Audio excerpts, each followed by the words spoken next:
रहनी कैसी हो, करनी कठिन सु बंदगी, कहनी सब आसान, जन रज्जब रहनी बिना, कहाँ मिले रहमान।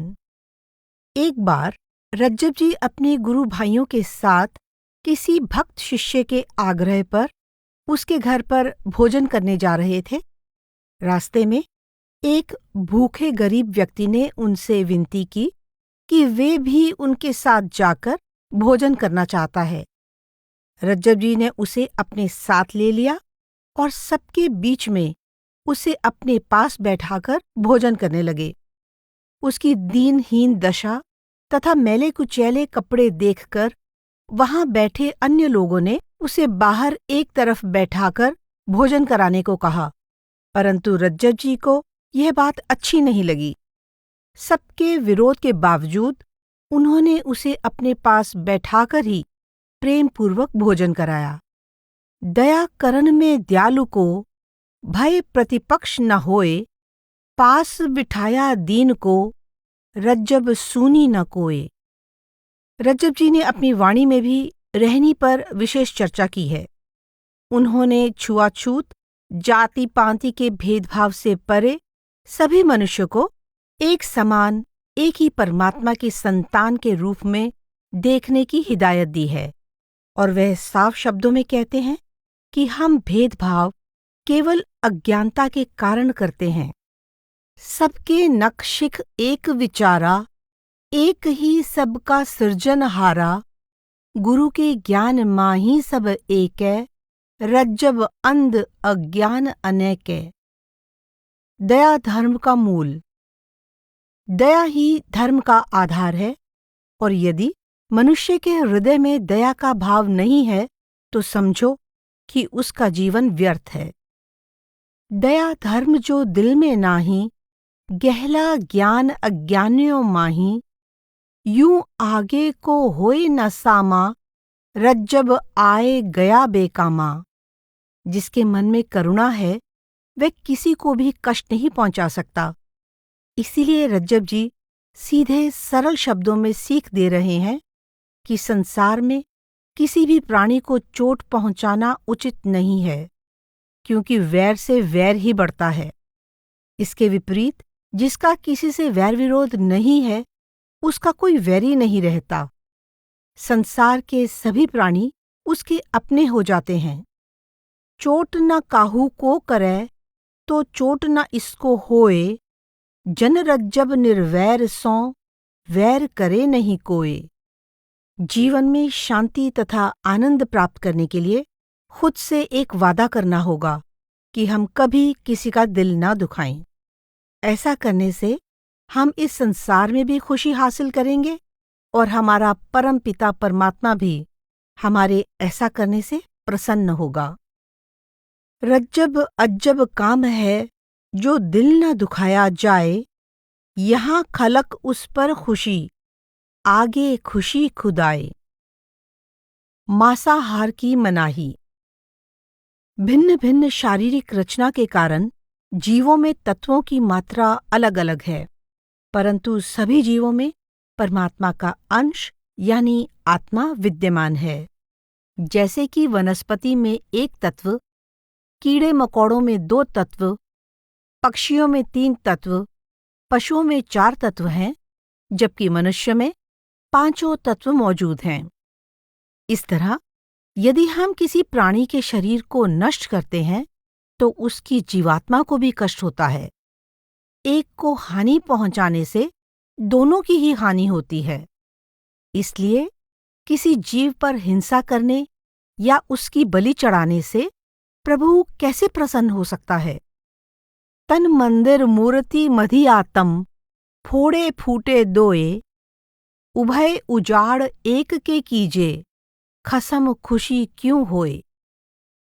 रज्जब जी ने संत महात्माओं के दृष्टांत देकर बार बार हमें अनाज, फलों और शाक सब्जियों पर गुजारा करने की सलाह दी है।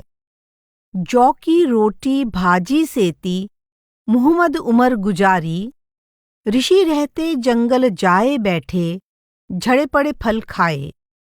जठर अग्नि जुगती सौ टाली, जीव न जगत सताए।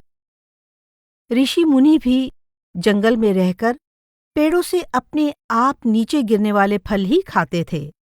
इसी युक्ति से वे अपनी भूख को शांत करते थे। उन्होंने कभी भी जगत के जीवों को नहीं सताया। रज्जब जी यहाँ एक अद्भुत सिद्धांत की चर्चा कर रहे हैं कि सब प्राणी सगौती अर्थात समान गोत्र के एक ही वंश के हैं। नाम सगौती बोलिए, कहिए तेमा अंश, सो रज्जब क्यों खाइए, प्रत्यक्ष अपना वंश। जब हम सब प्रभु रूपी माँ के ही अंश हैं, तो अन्य जीवों के मांस और हमारे मांस में क्या फर्क है। गो स्फंद गो मेष माजूर, हम शीर सब भाई। बकरी गाय भेड़ ये सभी लाचार जीव हमारे ही सगे भाई बहन हैं। इससे भी अहम बात यह है कि सभी जीव रब का ही रूप हैं, इसलिए कभी किसी का गला नहीं काटना चाहिए।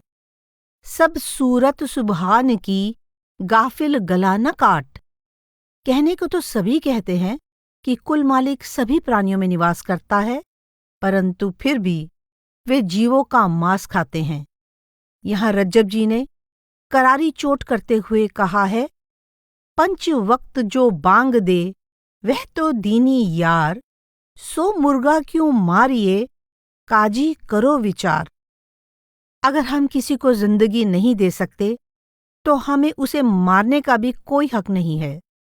यदि हम किसी का सिर काटते हैं तो बदले में एक दिन वह भी हमारा सिर काटेगा। इसलिए जिन कर्मों का कर्ज चुकाना बाद में भारी हो, बेहतर है ऐसे कर्म किए ही न जाएं।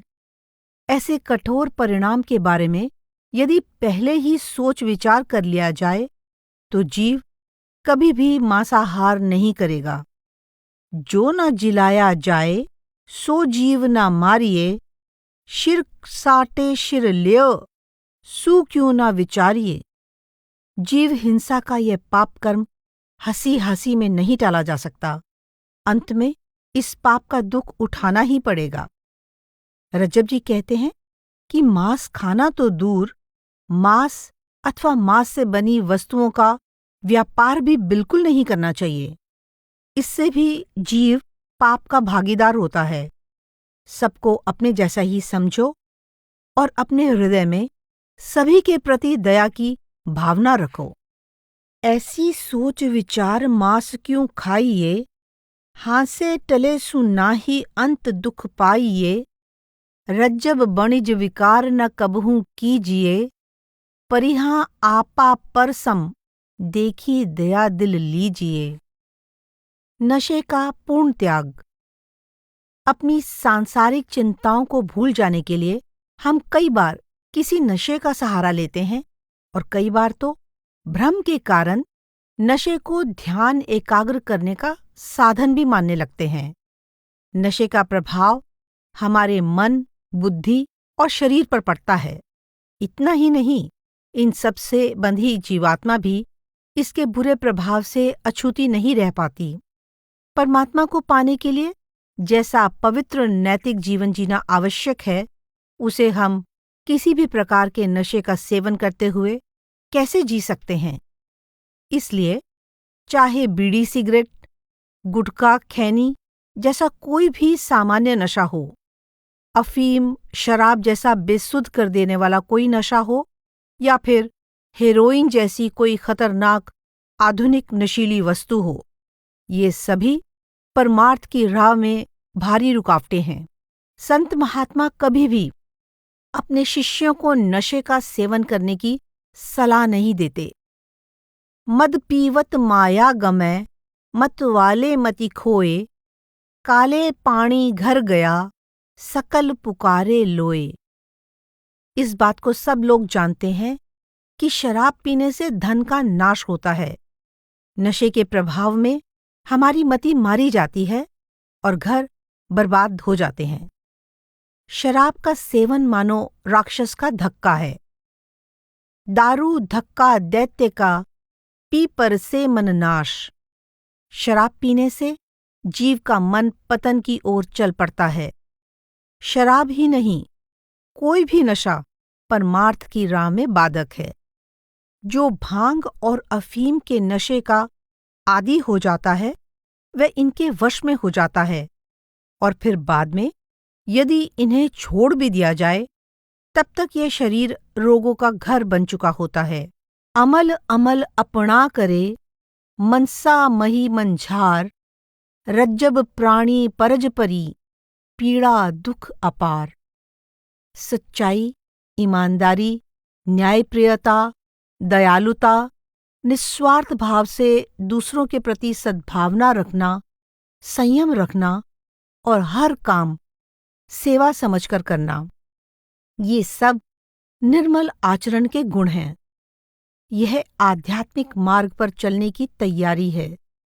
इसी को रज्जब जी ने सार रूप में कहा है कि मुकाम पर पहुंचने के लिए 4 पड़ाव पार करने पड़ते हैं। पहले शरीयत यानी धार्मिक और सामाजिक कायदे कानून तहे दिल से मानना, फिर तरीकत यानी मुर्शिद की रहनुमाई में खुदा की बंदगी करना, और फिर मार्फत यानी बंदगी के जरिए अपनी और खुदा की पहचान करना। आखिरी हकीकत यानी रूह का रब यानी हक में समा जाना। शरीयत सेव शरीर की, तरीकते दिल राह, माही मार्फत कीजिए, हकीकत मिल जा।